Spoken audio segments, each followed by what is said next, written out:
नमस्कार दोस्तों, मेरा नाम संगीता है और मैं आपका अपने YouTube चैनल हिंदी आयुर्वेद में स्वागत करती हूँ। आज के वीडियो में बात करेंगे एनीमिया यानी खून की कमी के बारे में, यानी हीमोग्लोबिन की कमी के बारे में।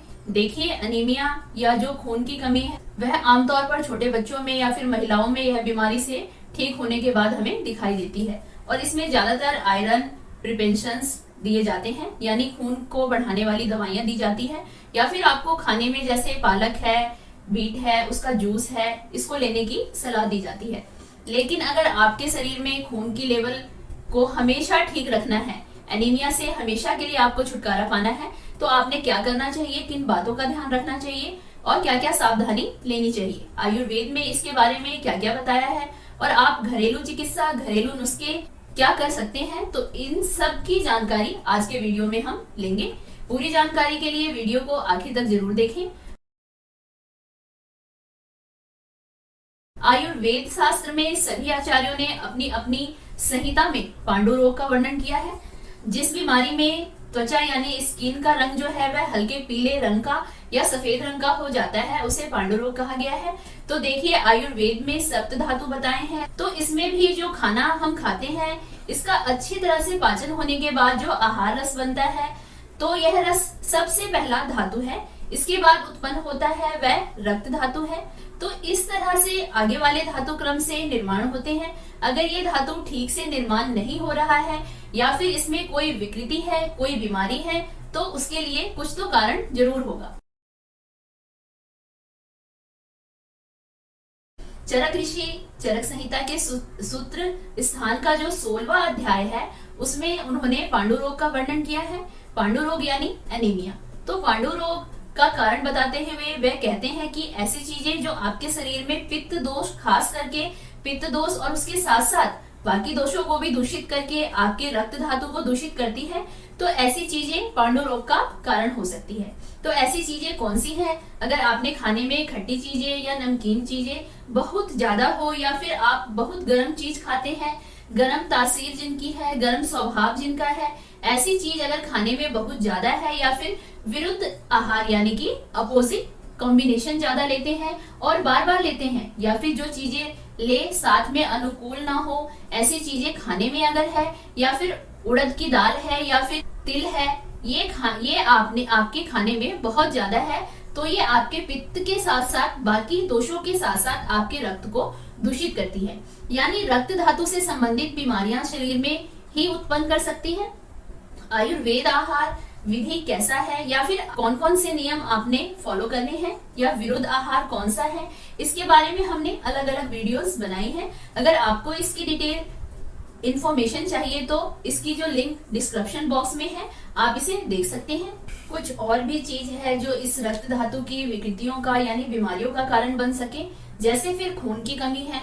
तो इसमें आचार्य चरक कहते हैं कि अगर आपने खाना खा लिया है और वह खाना अभी पचने की स्थिति में है, यानी शरीर में इसका डाइजेशन हो रहा है, और इस अवस्था में अगर आप बहुत ज्यादा व्यायाम करते हैं तो भी इससे जो पित्त प्रधान दोष है वह विकृत हो सकते हैं। इसके बारे में देखते हैं। तो अगर आपने अभी खाना खाया है और आपका जो खाना है वह भी डाइजेशन की फेज में है, तो इस समय क्या होता है, जो भी आपके शरीर का जो ब्लड सप्लाई वह आपके डाइजेस्टिव सिस्टम की तरह है। इस समय अगर आप बहुत ज्यादा एक्सरसाइज करते हैं या फिर सैर करने निकलते हैं, क्या होता है, इस समय आपका ब्लड सप्लाई आपके हार्ट और लंग्स हैं उस तरफ यह डाइवर्ट होता है, और जो खाना है वह ठीक तरह से नहीं बचेगा। इससे जो सबसे पहला धातु है यानी इस रस धातु है वही ठीक से तैयार नहीं होगा, तो इसके आगे आने वाला यह जो रक्त धातु है वह भी ठीक से तैयार नहीं होगा, और इस तरह से जो रक्त धातु की कमी है वह हो सकती है।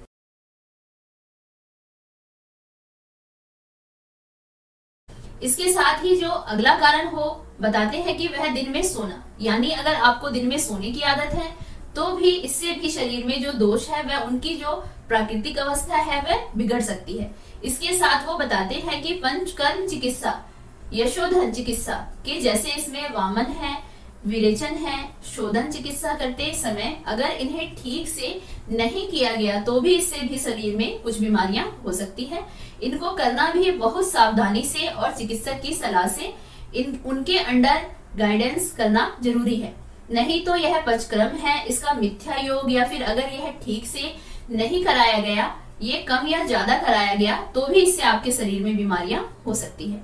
इसके साथ ही वह बताती है अधर्णीय वेगों का धारण करना। देखिए, आयुर्वेद में ऐसे वेग बताए हैं जिनको कभी भी धारण नहीं करना है। फिर आपको यूरिन के लिए जाना है, या फिर टॉयलेट के लिए जाना है, या छींक आ रही है, उल्टी करने का मन हो रहा है, फिर भी आप उसे दबा के रख रहे हैं, तो इन सारी चीजों का वेग कहा गया है। इन वेगों का कभी भी धारण नहीं करना चाहिए। इस तरह के वेग अगर हम शरीर में धारण करते हैं तो यह भी बीमारियों का कारण बन सकता है। इस तरह उन्होंने कुछ मानसिक विकार भी बताए हैं। फिर अगर किसी को बहुत ज्यादा स्ट्रेस रहता है, टेंशन रहता है, तनाव रहता है, या फिर किसी को बहुत ज्यादा डर लगता है या गुस्सा बहुत आता है, तो यह सब मानसिक कारण है। वह भी उसके शरीर के दोषों को दूषित करके, आपके रक्त को दूषित करके अनेक प्रकार की बीमारियां शरीर में कर सकते हैं। और इससे जो है वह यह पांडु रोग है। और भी कुछ कारण है जो शरीर में अनीमिया यानी खून की कमी कर सकते हैं। जैसे अगर आपके खाने में लोह की कमतरता है, यह नहीं जो आयरन कंटेंट है वह आपके खाने में कम है, या फिर दूसरा कारण यह भी हो सकता है कि आपका डाइजेशन पुअर है, या नहीं खाने में तो सब अच्छा है, आप बहुत ही nutritions, healthy iron rich food आप ले रहे हैं, लेकिन अगर आपकी पाचन संस्था के डाइजेस्टिव सिस्टम उसका ठीक तरह से पाचन नहीं कर पा रही है, तो यह भी अनीमिया है। इसका कारण हो सकता है। इसका कारण यह है कि अगर शरीर में कहीं भी रक्तस्राव होता है, महिलाओं में मासिक धर्म के समय रक्तस्राव ज्यादा होता है, या फिर अगर किसी को बवासीर, पायल्स की तकलीफ है और रक्तस्राव होता है, यह भी इसका एक कारण हो सकता है। इसके साथ ही अगर आपको कोई बीमारी हो चुकी है या कोई लंबी बीमारी है जो बहुत दिनों तक चलती आ रही है, तो इसके बाद अनीमिया दिखाई जा सकते हैं। यदि पेट में कीड़े हैं, वो भी अनीमिया का एक कारण हो सकता है।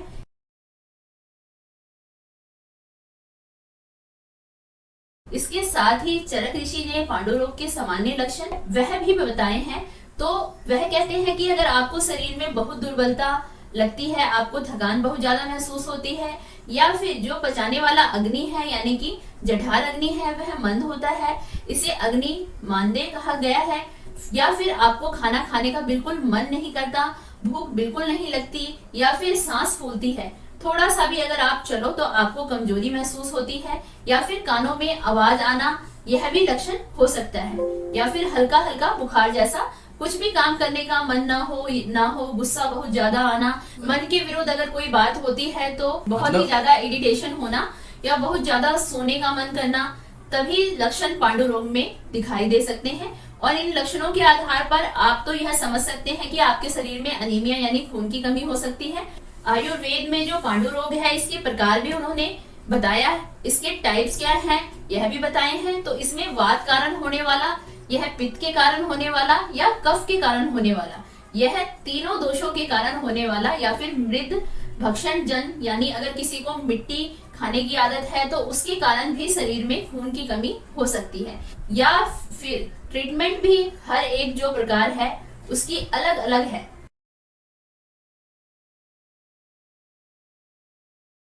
तो इस तरह से बहुत ही डिटेल इंफॉर्मेशन उन्होंने बताई हुई है, लेकिन इसका पूरी तरह से आयुर्वेद चिकित्सा के लिए जरूरी है। आयुर्वेद में पांडु रोग की चिकित्सा बहुत ही डिटेल में उन्होंने बताए हैं। सबसे पहला चिकित्सा सूत्र जो है वह है निदान परिवर्तनीय। तो जो बीमारी का कारण है उसको दूर करना बहुत जरूरी है, और यह सबसे पहली और सबसे इम्पोर्टेंट चीज है। अगर आप खाने में खट्टी चीज से या नमकीन चीज है, या फिर बहुत ही ज्यादा गर्म तासीर वाली चीजें बहुत ज्यादा है, या फिर अपोजिट फूड कॉम्बिनेशन है, इन कारणों को दूर करना सबसे पहले जरूरी है। नहीं तो फिर जो खून की कमी दूर नहीं होगी, इसके साथ ही अगर शरीर में कहीं भी ब्लीडिंग होता है तो उसको दूर करना, उसको कम करना, उसके लिए ट्रीटमेंट लेना ज्यादा ही जरूरी है। जैसे कि किसी को पाइल्स की तकलीफ है, उनको खून बहुत ज्यादा आ जाता है और आप उनको सिर्फ खून बढ़ाने वाली दवाई दे रहे हैं, तो फिर काम कैसे चलेगा। जैसे कोई मिट्टी का घड़ा है, उसमें छेद है, तो सबसे पहले उस छेद को बंद करना है, तब तो पानी आप उसमें डाल रहे हैं और वो पानी उसमें रुकेगा तो पानी उस घड़े में रह पाएगा। इस बारे में जरूर सोचना चाहिए। उसके साथ ही अगर आपके खून की कमी का कारण से खाने से संबंधित यानी आप खा तो सब कुछ रहे हैं लेकिन आपको पाचन ठीक से नहीं हो रहा, तो सबसे पहली जो ट्रीटमेंट होनी चाहिए वह पाचन संस्थान को ठीक करने की होनी चाहिए। आमतौर पर यह बताया जाता है कि पालक खाओ, इससे खून बढ़ जाएगा, पालक खाने से खून बढ़ सकता है। लेकिन अगर आपका अग्नि उसे ठीक तरह से उसका पाचन करके उसके बाद जो तैयार होने वाला रस धातु है अगर तैयार करता है तो ही इस पालक से खून बढ़ सकता है। नहीं तो आप कितना भी पालक खा लो, इससे खून नहीं बढ़ने वाला। अगर आपके शरीर में हमेशा खून की कमी रहती है और आप इसके लिए चिकित्सा लेना चाहते हैं तो हमेशा आयुर्वेद चिकित्सक की सलाह से लें, क्योंकि चिकित्सा देते समय आपके शरीर में दोषों की स्थिति है या फिर आपकी प्रकृति कैसी है, आपका शरीर बल कैसा है, ऋतु कौन सा चल रहा है, अभी अवस्था आपकी कैसी है, इन सब बातों का विचार करके ही आयुर्वेदिक चिकित्सा दी जाती है। आयुर्वेद में जो पांडु रोग का चिकित्सा सूत्र बताया है, उन्होंने स्नेहन करके यानी घृतपान करके यानी आयुर्वेदिक औषधियों से सिद्धत करके उस घी को पीने के लिए दिया जाता है। उसके बाद जो वमन विरेचन जैसे पंचक्रम है उनको कराकर शरीर का शोधन किया जाता है, यानी एक तरह से शुद्धि की जाती है और उसके बाद आयुर्वेदिक दवाइयां शुरू की जाती है। कारण के अनुसार भी जो चिकित्सा है वह अलग अलग हो सकती है, जैसे मृद भक्षण, जन पांडु या मिट्टी खाने से अगर आप किसी को खून की कमी है तो अगर वह व्यक्ति मिट्टी खाना नहीं छोड़ सकता तो इस अवस्था में जो मिट्टी वह खा रहे हैं उस मिट्टी को भी आयुर्वेदिक वनस्पति के रस से सिद्ध करके फिर वह मिट्टी खिलाई जाती है। इस तरह से वो जो कारण है उसको दूर किया जा सकता है। इसी तरह से शरीर में दूसरी भी अगर कोई बीमारी है, जैसे अगर किसी को, हमने पहले भी बताया कि अगर किसी को पायल्स की तकलीफ है या फिर पेट में कीड़े हैं उसको इलाज किया जाता है, या फिर से अग्नि संबंधित कोई बीमारी है तो उसको ठीक किया जाता है। इस कारण की भी चिकित्सा की जाती है, जो लक्षण दिखते हैं उसकी भी चिकित्सा की जाती है।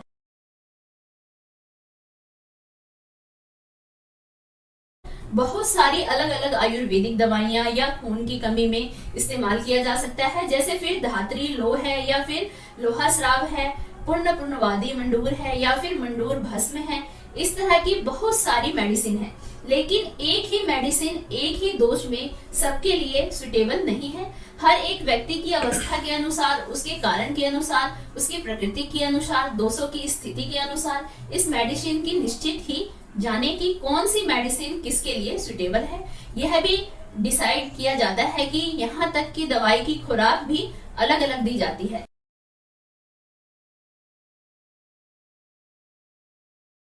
कुछ घरेलू इलाज या फिर घरेलू नुस्खे भी एनीमिया को यानी खून की कमी को दूर करने के लिए बहुत ही असरदार हो सकते हैं। हम देखते हैं कि क्या क्या है।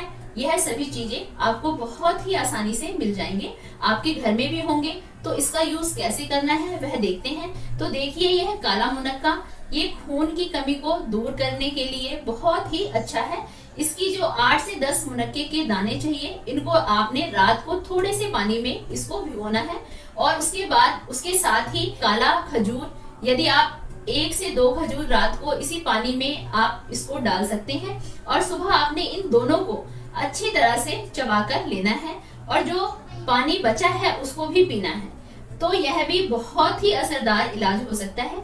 इसके साथ ही सूखे खजूर का इस्तेमाल भी आप कर सकते हैं। इसको आपके छोटे छोटे टुकड़े बना लीजिए, इसकी जो बीज है उसको निकाल देना है, छोटे टुकड़े बनाकर इसका पाउडर भी बनाकर रख सकते हैं। इसे आप दूध में उबाल करके खा सकते हैं या फिर पाउडर भी मिलाकर दूध में पी सकते हैं। अनीमिया में एक बहुत ही अच्छी दवाई हो सकती है। इसके साथ ही गुड़ का सेवन भी खून की कमी को दूर करने के लिए एक बहुत ही अच्छा इलाज है। तो जो घर में मूंगफली रहती है तो मूंगफली और गुड़ के लड्डू आप बनाकर रख सकते हैं, या फिर इस तरह के लड्डू जिसमें सूखे खजूर का जो पाउडर है, गुड़ है, थोड़ा सा ड्राई फ्रूट है, इस तरह के लड्डू भी आप बना करके रख सकते हैं। यह सभी चीजें एक साथ नहीं लेनी है, इसमें एक एक चीज का इस्तेमाल आप कर सकते हैं।